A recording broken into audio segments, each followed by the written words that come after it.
الحمد لله الذي فطر السماوات والأرض ورفع السماوات بغير أمد ونور الشمس والقمر نحمده ونستعينه ونستغفره ونعوذ بالله من شرور أنفسنا ومن سيئات أعمالنا من يهده الله فلا مضل له ومن يضلله فلا هادي له ونشهد أن لا إله إلا الله وحده لا شريك له ولا مثل له ولا مثال له ونشهد أن سيدنا وشفيعنا وسندنا وحبيبنا ومولانا محمدا عبده ورسوله أرسله بالحق بشيرا ونذيرا وداعيا إلى الله بإذنه وسراجا منيرا أما بعد فقد قال الله تعالى ومن أعرض عن ذكري فإن له معيشة ضنكا صدق اللہ العظیم۔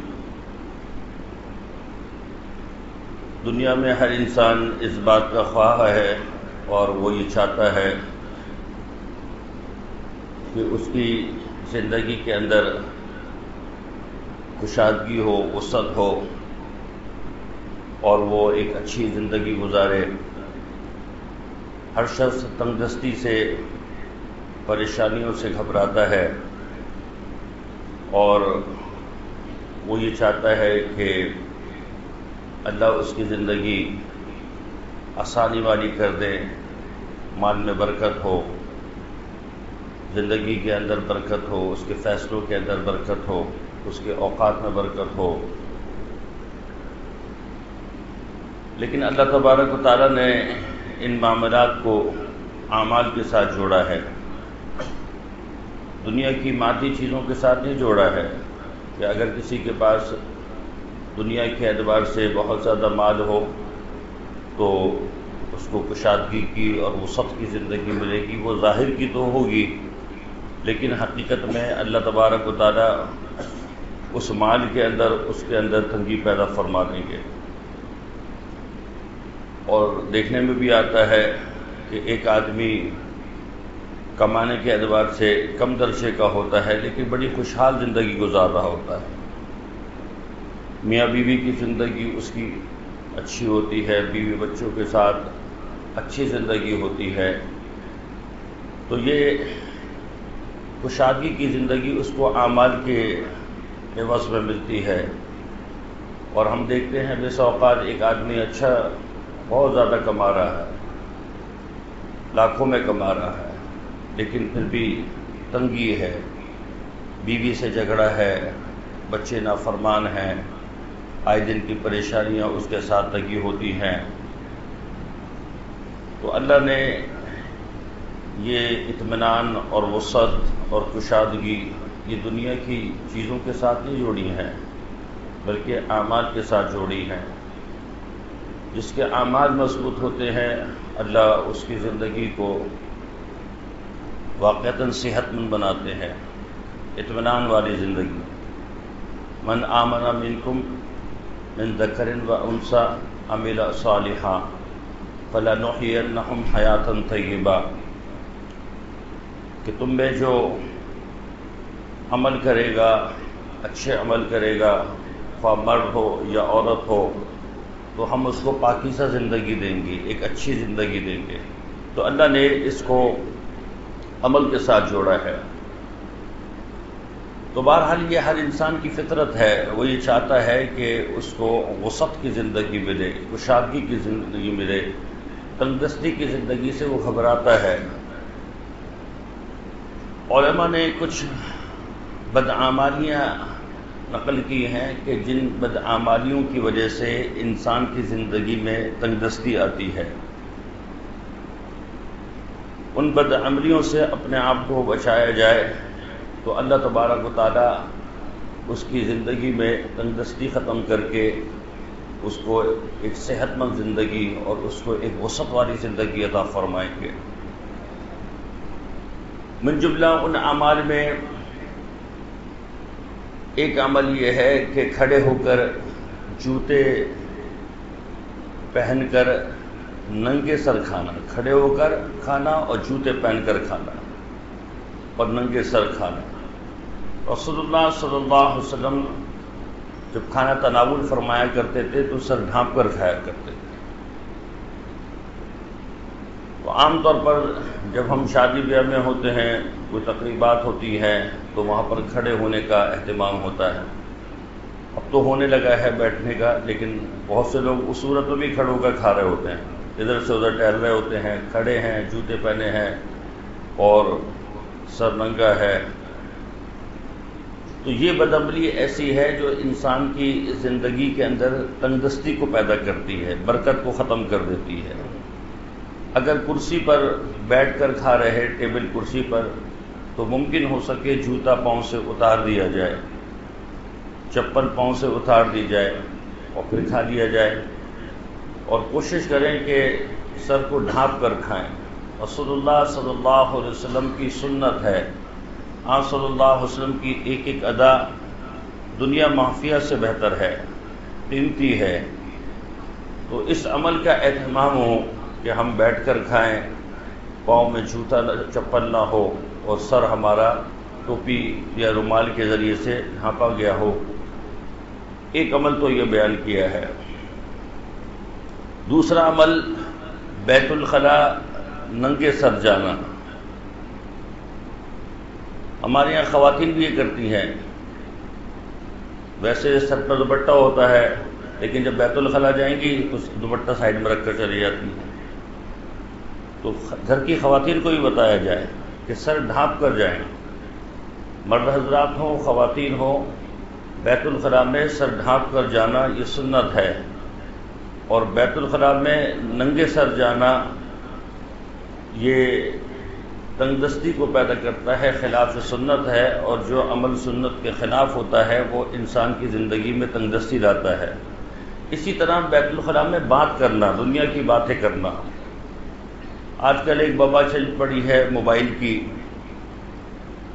خاص کر ہمارے جو نوجوان ہیں وہ موبائل لے کر بیت الخلاء میں چلے جاتے ہیں، اب بیٹھے ہوئے وہاں پر گیم کھیل رہے ہیں۔ تو چونکہ بیت الخلاء بھی اب وہ WC نہیں رہے گا، اب وہ کموڈ ہو گیا، آرام سے سیٹ بنی ہوتی ہے، بیٹھ جاتا ہے بندہ، اس میں تھکتا بھی نہیں ہے۔ اور مجھے ایک صاحب بتانے لگے کہ جی فلاں صاحب میرے دوست ہیں، وہ پورا ایک گیم مکمل کرتے ہیں، جب تک وہ گیم مکمل نہ ہو وہاں سے بیت الخلاء سے آتے ہی نہیں۔ لا حول ولا۔ یہ تو ایک حاجت پوری کرنے کی جگہ تھی، یہاں اپنی حاجت پوری کری اور وہاں سے نکلے۔ نجاست کی جگہ ہے جہاں پر فرشتے بھی آپ کو چھوڑ دیتے ہیں۔ حدیث میں آتا ہے کہ جب بندہ بیت الخلاء میں جاتا ہے تو فرشتے باہر رہتے ہیں، شیطان ساتھ میں ہوتا ہے۔ اور نبی علیہ الصلوۃ والسلام نے فرمایا کہ جو بیت الخلاء جانے سے قبل اللہ کی پناہ شیطان مردود سے نہیں لیتا، اللہم انی اعوذ بک من الخبث والخبائث، اللہ کے نبی نے دعا بیان فرمائی ہے بیت الخلاء کی۔ فرمایا کہ بیت الخلاء میں جو خلاف سنت طریق پر جاتا ہے، نبی کے سنت کے خلاف جاتا ہے، دعا کا اہتمام نہیں کرتا، شیطان اس کی شرمگاہ سے کھیلتا ہے۔ تو وہ جگہ اپنی حاجت کو پوری کرنے کی ہے، وہاں پر اضافی وقت نہیں لگانا ہے، بیت الخلاء میں باتیں نہیں کرنی ہیں۔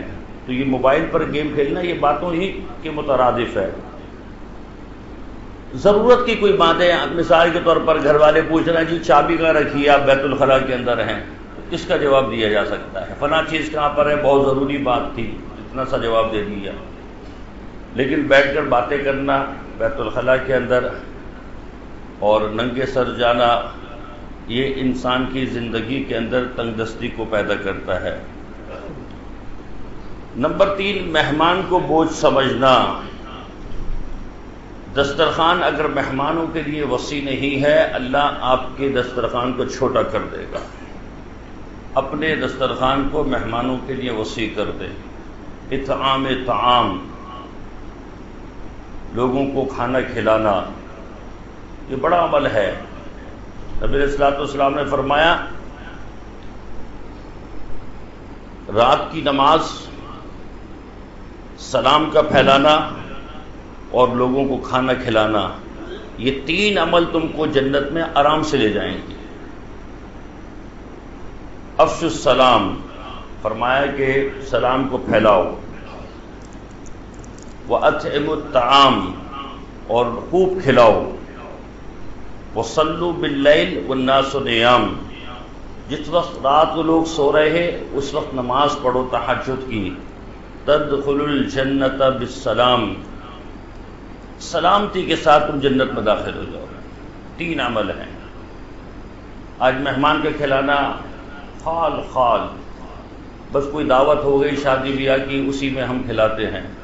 عام طور پر اگر کوئی آ بھی جاتا ہے تو اس کو پوچھتے ہیں کہ جی ٹھنڈا پئیں گے کہ گرم پئیں گے، کھانے کا تو ذکر ہی نہیں ہے، ٹھنڈا اور گرم ہے۔ وہ بیچارہ کوئی ڈھیٹ ہوتا ہے تو کہہ دیتا ہے پہلے ٹھنڈا پیوں گا پھر گرم نہیں پی لوں گا، کھانے کا تو ذکر ہی نہیں۔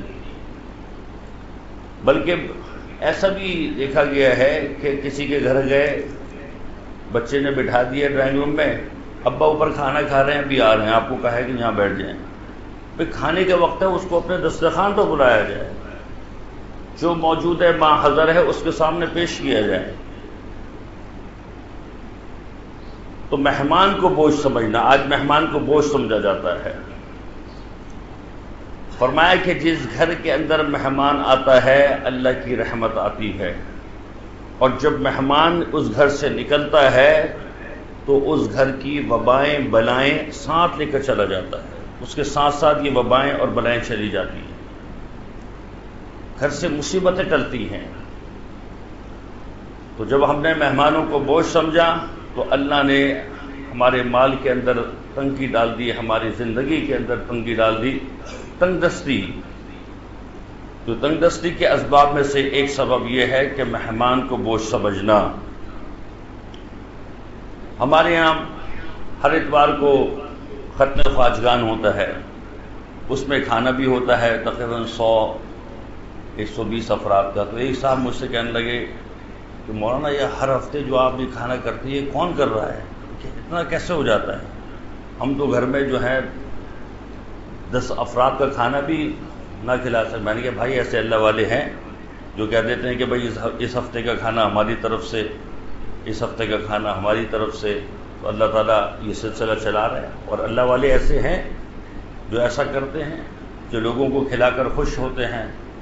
یہ بات یاد رکھیں کہ آپ نے جو کچھ کھایا وہ مٹھی ہے، غلاظت ہے، اور آپ نے اپنے مسلمان بھائی کو کھلایا ہے وہ ہمیشہ کی نیکی ہے۔ اپنی خواہشات کی تکمیل انسانیت نہیں ہے، دوسروں کو کھلا کر خوش ہونا یہ انسانیت ہے اور یہی اسلام ہے۔ آج تو ہم اپنے گھر کے افراد کو اچھے سے اچھا کھلانے کو تیار ہیں لیکن دوسروں کو کھلانے کو تیار نہیں۔ الحبیب پر جائیں گے، فلاں جائیں گے، فلاں جگہ جائیں گے، کبابچی جائیں گے، 10-10 ہزار کا بل، 8-8 ہزار کا بل، کوئی بات ہی نہیں۔ لیکن 4 مہمان کو کھانا کھلانا، 1 مہمان کو کھلانا، 2 کھلانا، یہ بڑا مشکل ہے، اور یہ تنگدستی کے اسباب میں سے ہے کہ مہمان کو بوجھ سمجھنا۔ رسول اللہ صلی اللہ علیہ وسلم کے پاس ایک شخص آئے، اب وہ تنگدستی کا زمانہ تھا، تنگی کا زمانہ تھا، ابھی مدینے میں آئے ہیں، سیٹل نہیں ہوئے ہیں، تو نبی علیہ الصلوۃ والسلام نے فرمایا کہ کون ہے جو آج رات اس کی مہمانی کو قبول کرے؟ تو ایک صحابی تیار ہو گئے، اللہ کے ربی میں لے جاؤں گا، لے کر گئے۔ گھر گئے تو بیوی سے کہا کہ مہمان کو لے کر آیا ہوں اور اللہ کے نبی کا مہمان ہے۔ تو بیوی کہنے لگی کہ کھانا تو صرف اتنا ہے کہ آپ کھا سکتے ہیں یا میں کھا سکتی ہوں یا صرف بچے کھا سکتے ہیں، اتنا کھانا ہے، اور میں نے اس کھانے کو روک رکھا ہے تاکہ آپ آ جاتے، میں بچے سب مل کر تھوڑا تھوڑا کھا رہے تھے، اب آپ مہمان کو لے کر آ گئے تو یہ تو پورا نہیں ہو سکتا ہے۔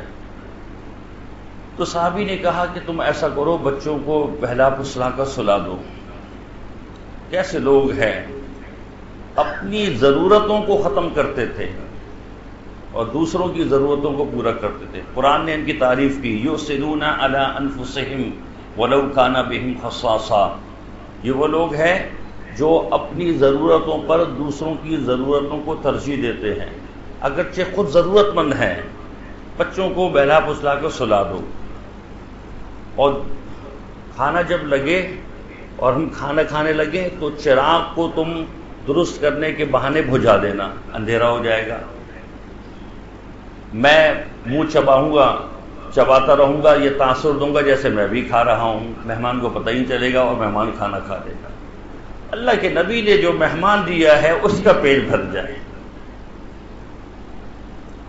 چنانچہ بیوی نے ایسے ہی کیا، بچوں کو بہلا پسلا کے سلا دیا، اور جب دسترخوان لگا، کھانا لگا، تو چراغ کو درست کرنے کے بہانے اس کو گل کر دیا، اندھیرا ہو گیا۔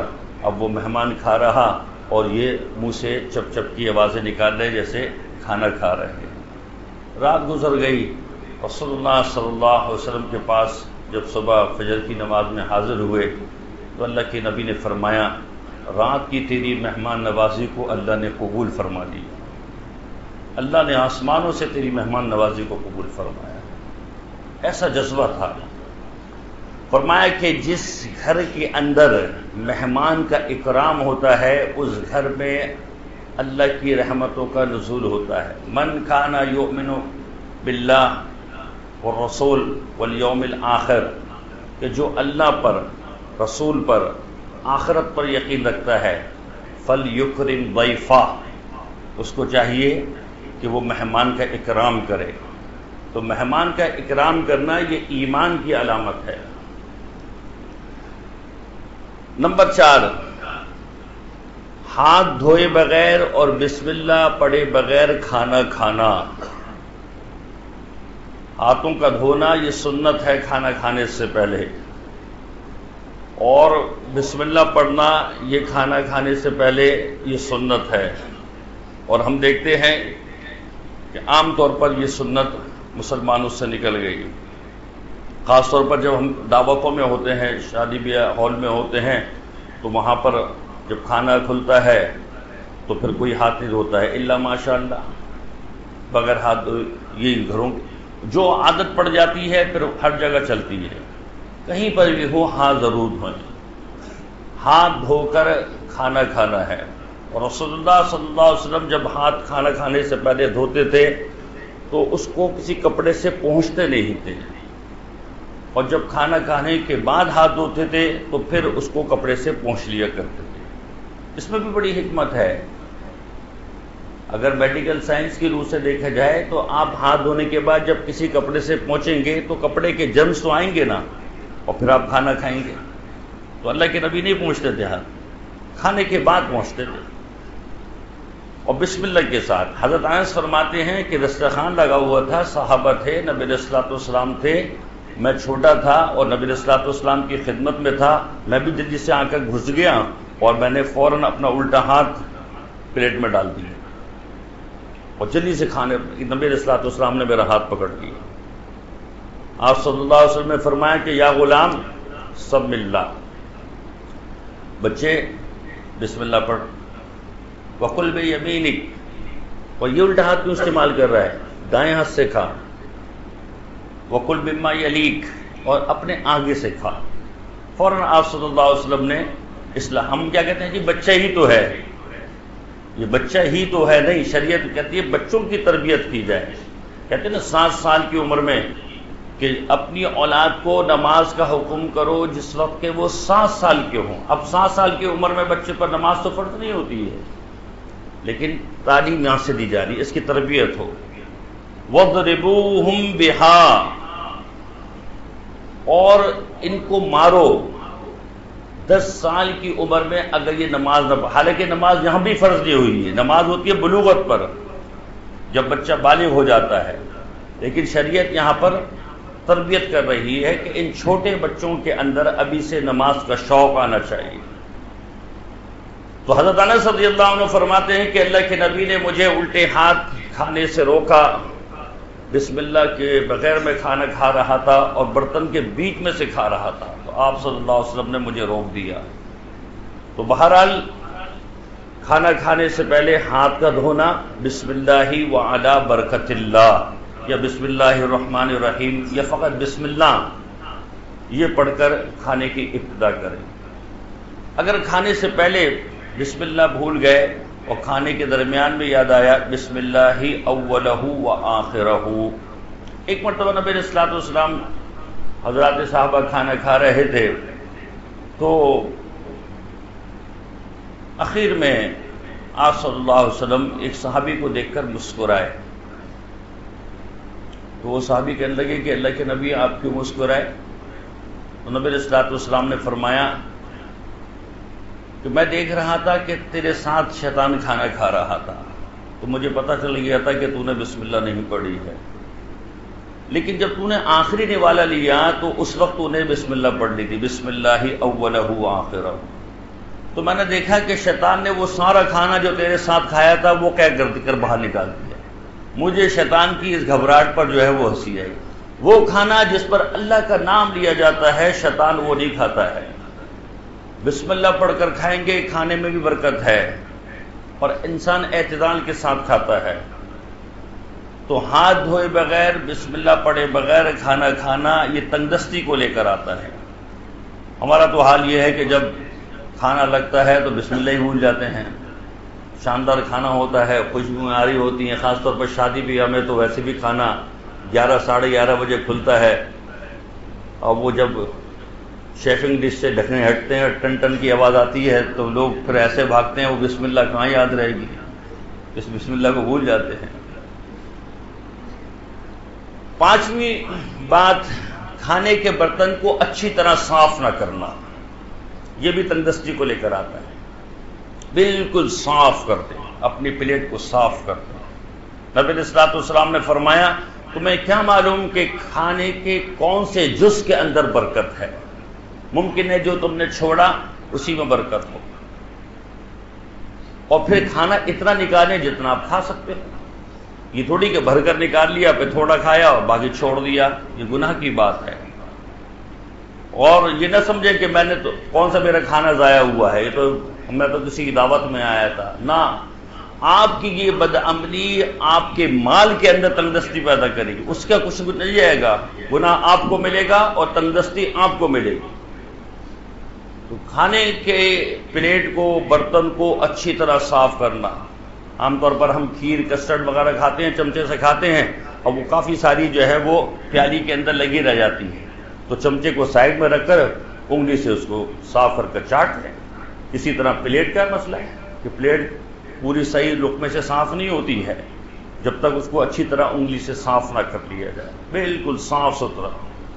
اسی طرح ہم جب چاول کھاتے ہیں، بریانی خاص طور پر، تو بریانی کے اندر جو ہے وہ مسالے ہوتے ہیں.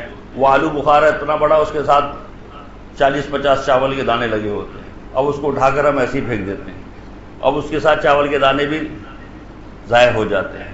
تو اچھی طرح اس کو پلیٹ میں جھاڑ لیا جائے، چاول کے دانے اس کے نکال لیے جائیں. اسی طرح اگر ہم ہڈی بھی سائڈ میں ڈال رہے تو ہڈی کے ساتھ جو چاول کے دانے لگے ہیں اس کو اپنی پلیٹ میں جھاڑ لیا جائے اور ان چاول کے دانوں کو پورا کر لیا جائے. تو کھانے کے برتن کو اچھی طرح صاف کرنا. حضرت عائشہ رضی اللہ تعالیٰ عنہ فرماتی ہیں کہ نبی علیہ الصلوۃ والسلام برتن کو اچھی طرح صاف فرمایا کرتے، بالکل صاف ستھرا کر دیا کرتے.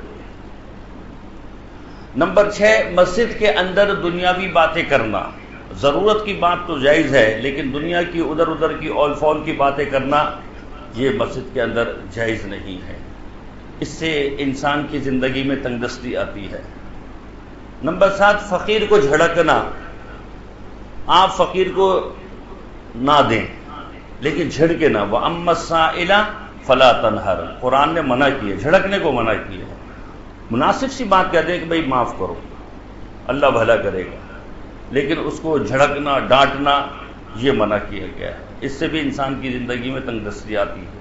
اور میں اکثر کہا کرتا ہوں کہ یہ جو فقیر آج کل جو پروفیشنل قسم کے ہیں، جنہوں نے اس فقیری کے کام کو اپنا پروفیشن بنایا ہے، ان کو دینا تو ویسے بھی گناہ ہے. فقہاء نے ان کو دینا حرام لکھا ہے، گناہ لکھا ہے.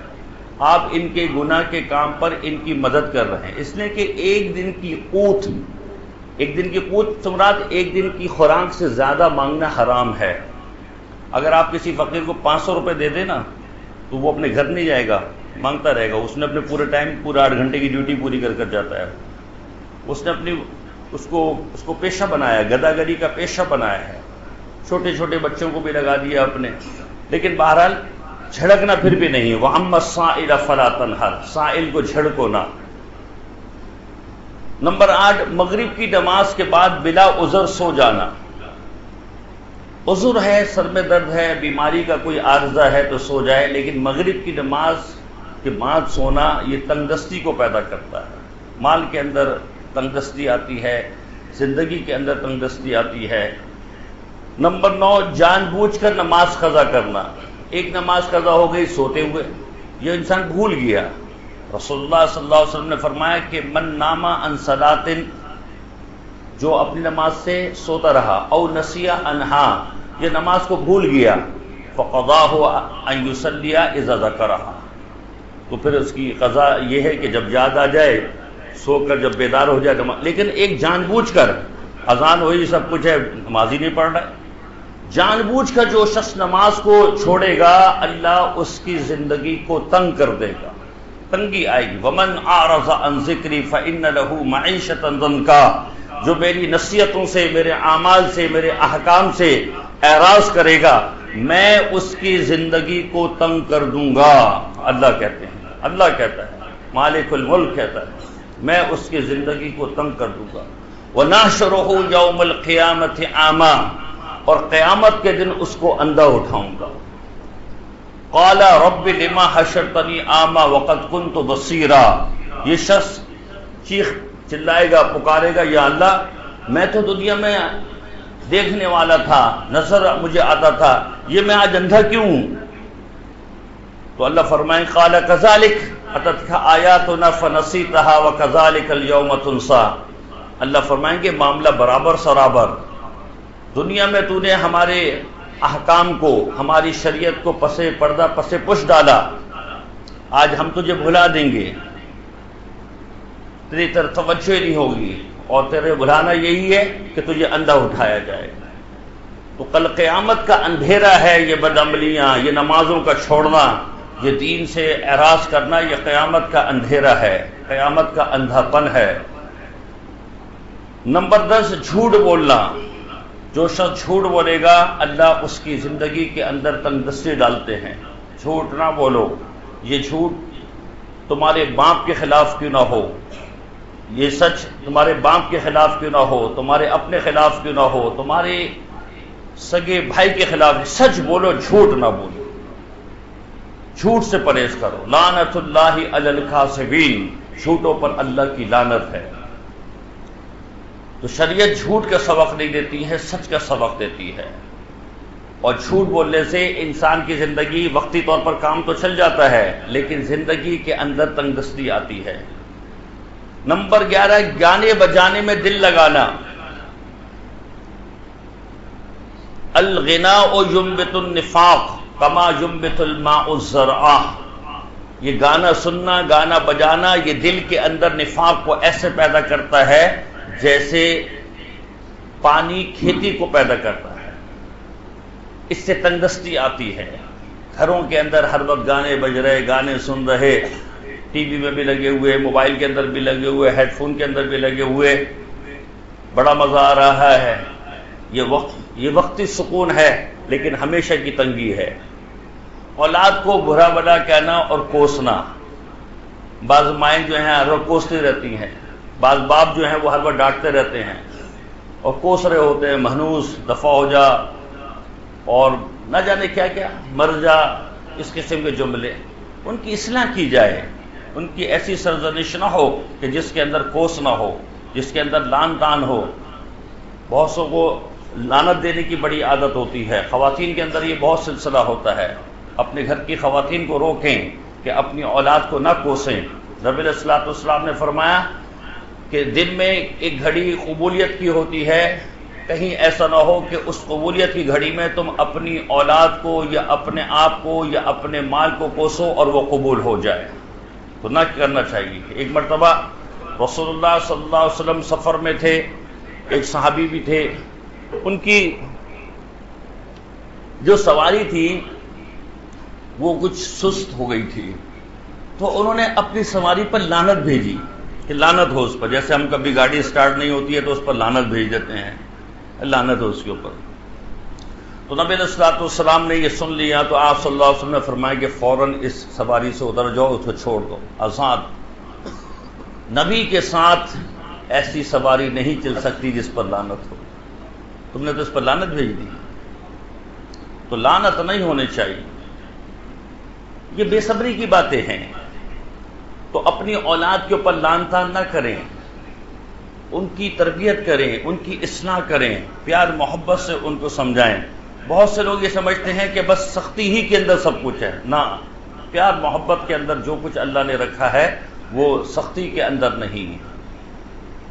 نبی علیہ الصلوۃ والسلام نے فرمایا کہ نرمی جب کسی چیز کے اندر آتی ہے زانا، اس کو حسین بنا دیتی ہے، اور سختی جس کے اندر آتی ہے اس کو عیبدار بنا دیتی ہے. سختی نہیں ہونی چاہیے. تو اپنی اولاد کو برا بھلا کہنا یہ تنگ دستی کو لاتا ہے. 13ویں بات فرمائی قرآن مجید کو بے وضو چھونا، قرآن کو وضو کے ساتھ چھونا. لا یمسہ الا المطہرون، با وضو قرآن کو ہاتھ لگائیں. 14ویں بات نامحرم کو دیکھنا، غیر محرم سے اپنی نگاہوں کی حفاظت. ہم سمجھ رہے ہیں جی کیا ہوا، کوئی غیر محرم کو تو دیکھا، ہمیں کیا ایک لذت آ رہی ہے دیکھنے میں؟ تنگی آ رہی ہے. مال کے اندر تنگی، گھر کے اندر تنگی، اولاد کے اندر تنگی، بیوی بچوں کے اندر، رہن سہن کے اندر تنگی. نمبر 15 اہل و عیال سے لڑتے رہنا. بہت لوگ ہوتے ہیں ہر وقت لڑتے ہی رہتے ہیں، میاں بیوی آپس میں چوچ لگاتے رہتے ہیں، لڑ رہے ہیں ہر وقت، چھوٹی چھوٹی باتوں پر لڑ رہے ہیں.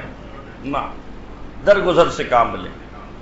بہت سارے مرد حضرت ہوتے ہیں، ان کا کام ہی جو ہے وہ عیب بینی ہے، بس عیب نکالنا ہے، ہر وقت نکتہ چینی کرنا ہے. ایسا نہ ہو. حضرت عائشہ رضی اللہ عنہ فرماتی ہیں کہ رسول اللہ صلی اللہ علیہ وسلم جب گھر میں آتے تھے، پوچھا کسی نے کہ اماں جی جب رسول اللہ صلی اللہ علیہ وسلم گھر میں آتے تو کیسے آتے تھے؟